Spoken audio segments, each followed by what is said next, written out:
Our story begins with a beautiful princess esteemed by the gods. Her father, Numitor the king, was driven out of Alba Longa by his evil brother Amulius.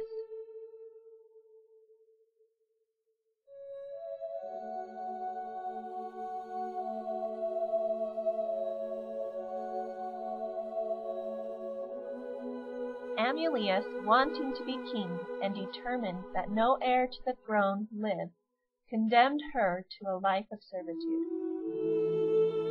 As priestess of the goddess Vesta, she was forbidden to marry and have children. But the great god Mars looked upon her and loved her. And she bore him 2 sons.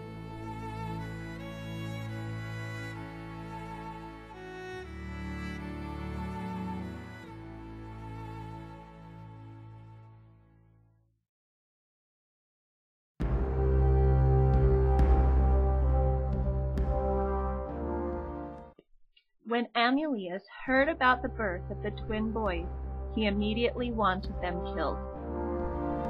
He ordered his servants to throw the boys in the river Tiber.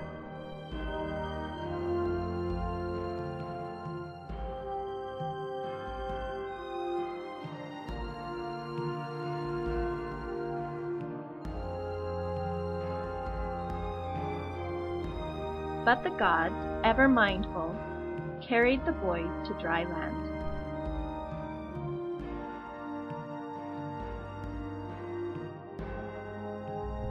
A she-wolf heard their cries and carried them home to her den.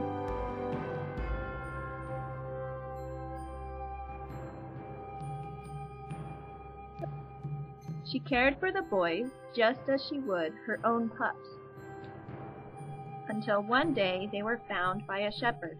He called the boys Romulus and Remus.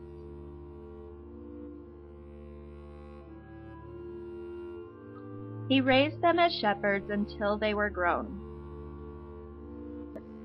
Fate continued to look upon these boys. They were reunited with their grandfather Numitor, and together they vowed revenge on Amulius. After Numitor was restored to his throne, the boys longed to go home to the hills and build a city of their own along the banks of the Tiber River. But the boys could not decide on where the city should be built, and once again it was left up to the gods to decide. They waited for a sign. Remus was the first to see the sign of 6 vultures taking flight.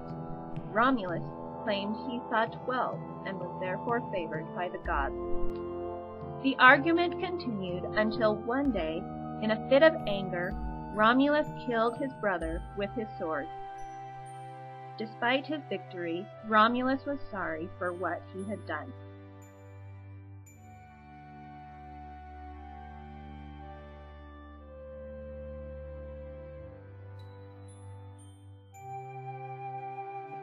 He continued their dream of building a mighty city.